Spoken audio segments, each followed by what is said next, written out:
Hey guys, welcome to episode 8 of the Law with Darren podcast. So, last week's episode, I covered what happens in Massachusetts if you slip and fall on your way into Stop and Shop, right? And it's raining outside, and you slip and fall on the natural due to the accumulation of water being trampled in by people outside.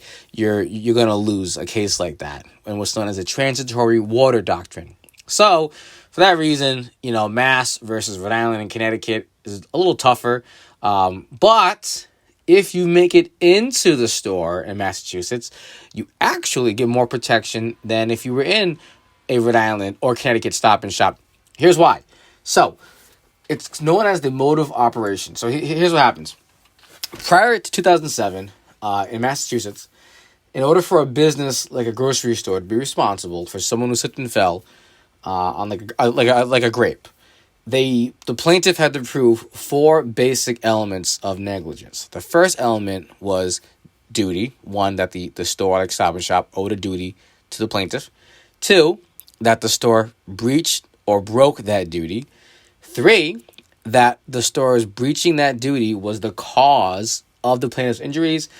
And 4, that the plaintiff was damaged as a result.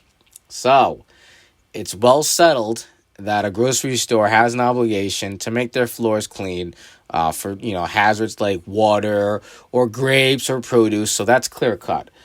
But what was happening though was a lot of plaintiffs were running into an issue with the second element, which is a breach or breaking of that duty, because the question would always become, what, if anything, did the store do or did not do that could have prevented the plaintiff's injury? Traditionally, the plaintiff had to prove that the store knew or should have known that a dangerous condition existed. This is what's known as actual or constructive notice. So, proving that a store actually knew that something like soap or a grape or water was on a floor was pretty obvious, pretty easy, right? Because, they would literally turn the corner. An employee would say, "Oh my goodness, what's this? There's water on the floor. Oh, I should clean this up. But I'll come back in about 20 minutes because I can, and I'm on break." Well, in that situation, the store should be responsible because the employee knew about the water and failed to fix it. All right, so that's actual notice. That's pretty easy. The harder one was constructive notice, because constructive notice is the idea that, general life experience tells us that a defect like liquid on a floor should be present, right? So, for instance, everyone knows that the floor in a bathroom where they have those hair dryers, right? Air dryers, the hot dryers, is wet because people wash their hands, they walk over to the air dryer thing, they put it under the air dryer, and the water will slip. It'll drip, and go onto the tile floor, and that's dangerous. So everyone knows that bathrooms, or literally wet rooms, what they used to call them back in the day, are wet, and water will be there. So a restaurant is always on constructive notice that, it's most likely that there's water on a bathroom floor, but we're talking about like the sales floor, right? The customer floor where people go shopping to buy their groceries. So what happens in those situations? Because, we can't expect stores to have employees literally following customers everywhere they go, making sure that if the customer, spills liquid from their carriage or their Dunkin' Donuts cup, that the store employee is going to be there to say, "Wait, I got this, hold on," and wipe it up to make sure that no one else, turns the corner and falls. That would be completely unreasonable. That's not the world that we live in. The world's not perfect. The law doesn't require landlords to be perfect. It only requires them to be reasonable. So, a lot of times, plaintiffs, were failing to prove that a store knew or actually knew about liquid or produce, like a banana or grape, being on the floor. And they were losing their cases and they weren't getting the juries.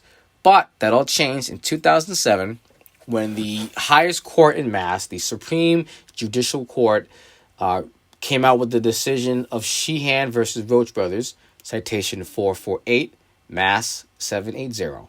So in Sheehan, the plaintiff walked into a grocery store called Roach Brothers, it's pretty big in Mass, and slipped and fell on a grape near the customer service desk. So, plaintiff came in, sued the store, saying that they knew or should have known about the grape on the floor, and that it was because the way that Roach Brothers operated their business as a self-service grocery store, that they should have known that a condition like a grape on the floor could be present. The defense in this case said, no, the court does, Mass doesn't apply that type of theory, so you can't say that. You have to prove that we knew or should have known it was there, and you haven't proved it, and therefore we're out of the case.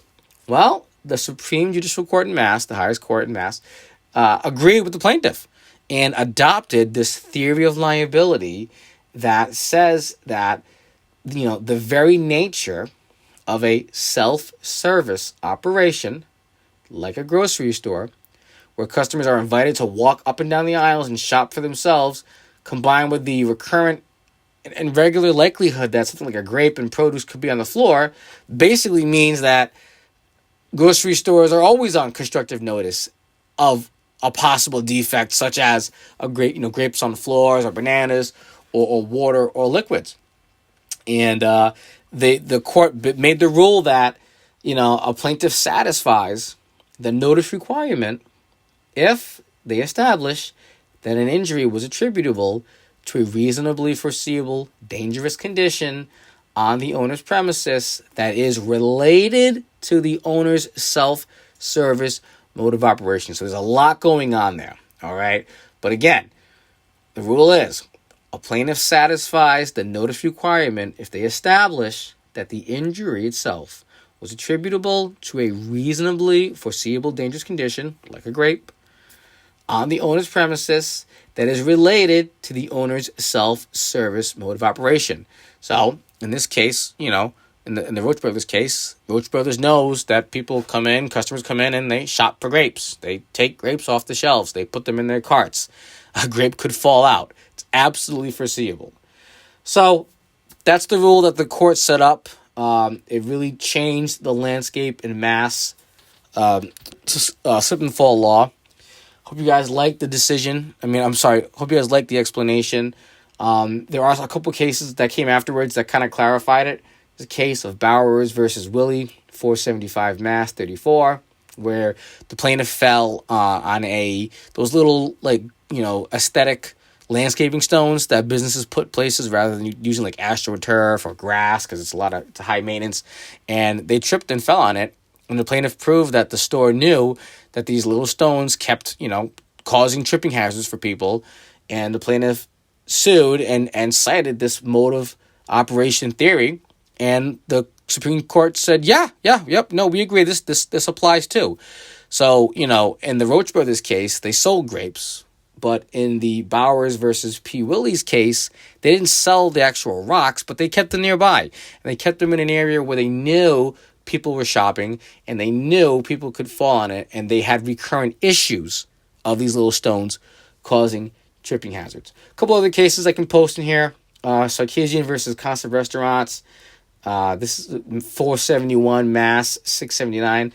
This is a 2015 case where the plaintiff fell in a nightclub dance floor.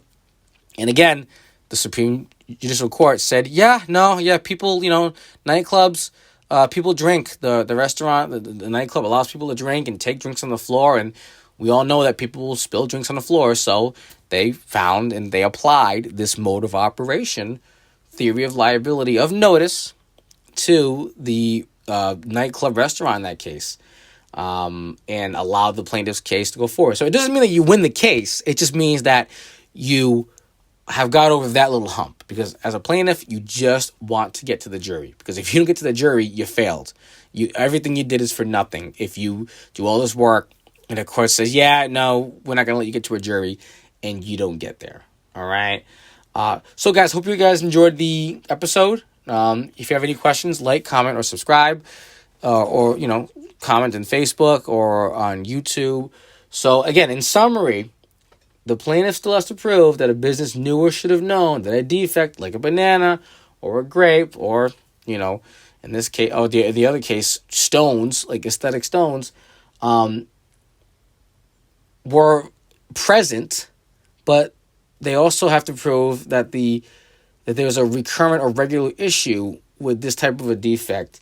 And, if they do, and they can also prove that it's a result of the self-service operation or manner of operation of the business, they have overcome a very significant hump. Haven't won the case, but they can get it to a jury. Hope you guys enjoyed. Have a good day. Stay safe and be well.